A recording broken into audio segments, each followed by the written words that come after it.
Ça y est, après avoir vécu une vie de débauche à 100 à l'heure, boîte de nuit, sexe, pratiques bizarres et j'en passe, tu as enfin décidé d'abandonner cette vie mondaine en répondant à l'appel de Jésus-Christ. Tu t'es fait baptiser, rendant officielle ta venue dans la grande famille de Jésus-Christ ou dans la grande famille chrétienne. Ben, bienvenue! Je peux te garantir que tu as fait le meilleur choix. Témoignage à l'appui. Alors, dans cette vidéo, je te propose quelques conseils qui pourront te permettre de cheminer dans ta vie chrétienne, dans ta nouvelle vie chrétienne. Est-ce que ça t'intéresse? Donc, tu sais ce qu'il te reste à faire. Bonjour tout le monde, bienvenue sur Wawat TV.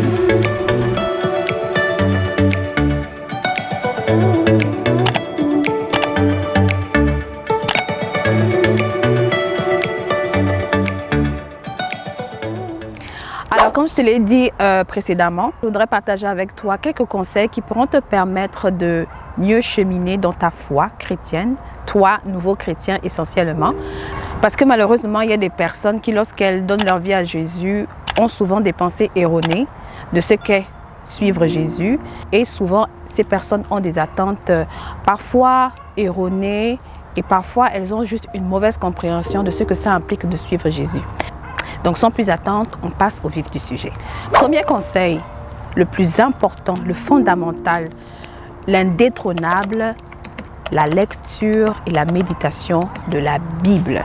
Oh, je n'ai pas apporté ma Bible, malheureusement, je te l'aurais montré. Mais je pense que tu sais c'est quoi une Bible parce que c'est la première chose qu'on a dû t'offrir lorsque tu as donné ta vie à Jésus. Lire la Bible et la méditer, c'est l'incontournable. C'est le noyau central, le socle, le sous-bassement, le béaba des béabas, la base quoi. Pourquoi? Parce que dans la Bible, tu vas retrouver au fait toute la volonté de Dieu. Quelles sont les attentes qu'il a envers toi? Qu'est-ce qu'il attend de toi concrètement? Et d'ailleurs, dans Josué 1, verset 18, il nous dit clairement que ce livre de la loi ne s'éloigne point de ta bouche. Médite-le jour et nuit pour agir fidèlement selon tout ce qui est écrit, car c'est alors que tu auras du succès dans tes entreprises, c'est alors que tu réussiras. Moi, lorsque je débutais ma foi et même pendant longtemps, j'étais plutôt une chrétienne qui priait beaucoup. Je priais énormément, mais je n'avais pas compris le rapport, aussi incroyable que cela puisse paraître, je n'avais pas compris le rapport entre la Bible et Dieu, entre la Bible et Jésus, entre la Bible et ma vie chrétienne. Je ne comprenais pas le rapport. C'est fait que lorsque les épreuves arrivaient, c'était extrêmement difficile pour moi de trouver les paroles pour aller contredire qu'est-ce que l'ennemi me disait. La Bible, c'est vraiment l'outil indispensable. En tant que chrétien, il faut, j'ai envie de dire même, c'est même une obligation de lire et de méditer ta Bible. Si tu es quelqu'un qui n'aime pas lire, eh bien aujourd'hui, maintenant, il y a la possibilité d'écouter la parole de Dieu. Il y a des Bibles audio. Donc, tu n'as pas d'excuses, ok? Tu n'as pas d'excuses. C'est genre, si tu veux vraiment que ta vie chrétienne soit différente, impactante, soit solide, il faut absolument que la Bible, la lecture et la méditation de ta Bible soit ton compagnon de route. J'insiste. C'est vraiment très important. Très important. Deuxième conseil, adopte fermement, j'insiste sur le mot fermement, une vie fondée sur les principes de Dieu ou sur les principes de la Bible ou sur les principes de Jésus-Christ. Là, on est beaucoup plus dans le volet pratique de la lecture de la parole parce que la Bible, tu la lis, tu la médites, mais aussi tu dois mettre en pratique. Les trois ne vont pas sans l'un. Lire, méditer et mettre en pratique. Par vivre une vie ferme, fondée sur les principes bibliques, ça veut dire que, j'entends par là, arrêter de jouer avec le péché. Ne joue pas avec le péché. Si tu ne sais pas c'est quoi le péché, ben, la Bible explique clairement ce qu'est le péché. Au fait, le péché, c'est tout ce qui ne rend pas gloire à Dieu. Et il y a de nombreux péchés auxquels Dieu a en horreur, notamment l'impudicité, la colère, le mensonge, la haine, etc. Ce sont des choses que tu dois travailler si jamais tu es quelqu'un qui a de la misère à gérer ces choses-là. Tu ne badines pas avec le péché. Le péché, c'est le péché. Il n'y a pas de péché mignon. Ne sois pas un chrétien frontalier, c'est-à-dire le chrétien qui se met souvent volontairement dans des situations où, par la suite, il va finir par pécher. Et par la suite, il va tomber dans la culpabilité, il ne voudra plus. Non, sois ferme. Ne laisse pas le péché prendre le dessus dans ta vie. Parce que de toutes les façons, l'Éternel nous a dit que nous devons dominer sur la chair. Parce que ceux qui sont en Jésus-Christ ont domination sur la chair. Donc le péché, on ne rigole pas avec lui, n'est-ce pas? Il faut que tu aies aussi une vie de prière. Une vie de prière, c'est important. Prier, c'est parler à Dieu, c'est communiquer avec Dieu. Lorsque tu omets ou que tu refuses volontairement de prier, c'est comme si tu refusais au fait de parler à ton Dieu. La prière va te permettre non seulement de maintenir ta relation avec Dieu, mais aussi de la renforcer quotidiennement. Il est ton confident, il est celui en qui tu mets toute ta confiance. Alors parle-lui au travers de la prière. Travaille beaucoup ton comportement. Les gens, encore une fois, négligent beaucoup cet aspect-là parce qu'ils pensent qu'il suffit de dire clairement que je suis chrétien et ils oublient que les œuvres parlent aussi. Les œuvres de ta vie sont un témoignage de ce que Dieu fait dans ta vie. Tu ne peux pas dire que tu as donné ta vie à Jésus, et continuer à demeurer dans le même style de vie que tu vivais avant. Ton comportement doit refléter la gloire de Dieu. On ne demande pas d'être parfait, mais il faut qu'il y ait cette volonté-là de changer, d'être transformé et renouvelé. Et troisième point, comprends qu'en tant que chrétien, la souffrance fera partie de ton quotidien, ou si tu préfères, fera partie de ta vie. Ça, la souffrance ou les épreuves, ça c'est quelque chose dont j'avais connaissance, mais dont je n'avais pas conscience. C'est un aspect de la vie chrétienne que le Seigneur est en train de me faire prendre conscience. Et je voudrais vraiment insister sur ce point-là parce qu'il y a beaucoup de nouveaux chrétiens, ou même ceux-là qui sont là depuis longtemps, qui ne comprennent pas ou qui pensent que venir à Jésus, on va rouler sur l'or, quoi. Non. Tous ceux qui ont décidé de suivre Jésus, qui ont décidé de vivre selon la parole de Dieu à un moment donné de leur vie, ils ont dû traverser par des épreuves. Jésus lui-même est l'exemple parfait. Il est venu, il a prêché la parole, il a parlé de l'amour de Dieu et devine comment est-ce qu'il a terminé? Il a terminé crucifié sur une croix. On l'a humilié et tout le reste. Donc si Jésus lui-même, qui est notre exemple par excellence, est passé par là, qui sommes-nous, nous, pour que nous soyons épargnés de ce fardeau-là? Donc comprends que, mais la différence avec la souffrance en Jésus-Christ, ok, c'est que ce n'est pas une souffrance, j'ai envie de dire, gratuite. C'est une souffrance qui vient avec un but de fortifier ta foi.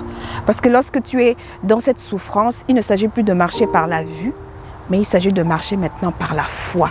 Comprends-tu? C'est une dimension tellement grande que si tu ne comprends pas que c'est nécessaire, tu vas arrêter la vie chrétienne. Parce que la plupart des gens, à un moment donné, quand l'épreuve est trop forte ou quand les souffrances sont trop grandes, ils avaient des attentes, mais ils se disent, mais depuis que je suis avec Jésus, là, on dirait que ma vie est devenue même pire qu'avant. Ben oui, tu n'es plus de ce monde. Et les combats que tu mènes sont des combats avec les ténèbres. Et ce n'est pas une blague. Donc, plus vite tu vas comprendre que les souffrances ou les épreuves font partie. Je vais plus mettre le mot, je vais prendre plus le mot souffrance parce que il faut que vous compreniez que, il faut que tu comprennes, toi, nouveau chrétien, que tu vas souffrir. Mais que ce n'est pas une souffrance comme une souffrance dans le monde. C'est une souffrance qui t'emmène dans une dimension de foi, dans une dimension spirituelle tellement grande que seul lorsque tu es dedans, tu vas comprendre le mystère de Dieu là-dedans. Demande aux personnes de ton entourage qui sont en Jésus depuis longtemps toutes les épreuves par lesquelles ils ou elles sont passés et tu vas voir tout ce qu'ils ont appris au travers de ces situations. Bref, prépare-toi parce que ça ne va pas être facile. D'accord? Tu vas avoir une vie de combat parce que tu es du côté de la lumière Est-ce que ça te tente toujours de rester chrétien? Oui, reste. Ça vaut la peine, crois-moi. Le quatrième point, bien évidemment, c'est de te trouver des amis qui partagent la même foi, amis et connaissances qui partagent la même foi que toi, c'est très important.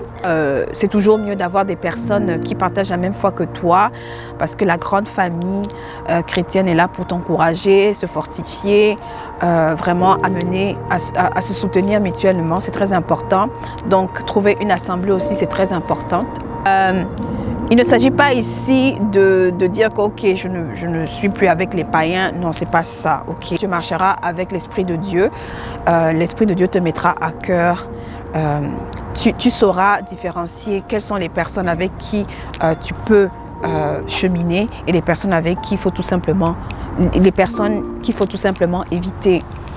Et moi, j'ai des amis, essentiellement, ce sont des personnes qui ne croient pas beaucoup en Jésus, ok, et ça ne m'empêche pas d'avoir des bonnes relations avec elles. Ce sont des personnes qui ont certainement de la morale intéressante, mais c'est ça, le but n'est pas de couper les ponts avec tout le monde, le but c'est d'être dans un environnement propice qui va te permettre de vivre ta foi. Et le dernier point, oui, le dernier point pour cette vidéo, cultive-toi, très important.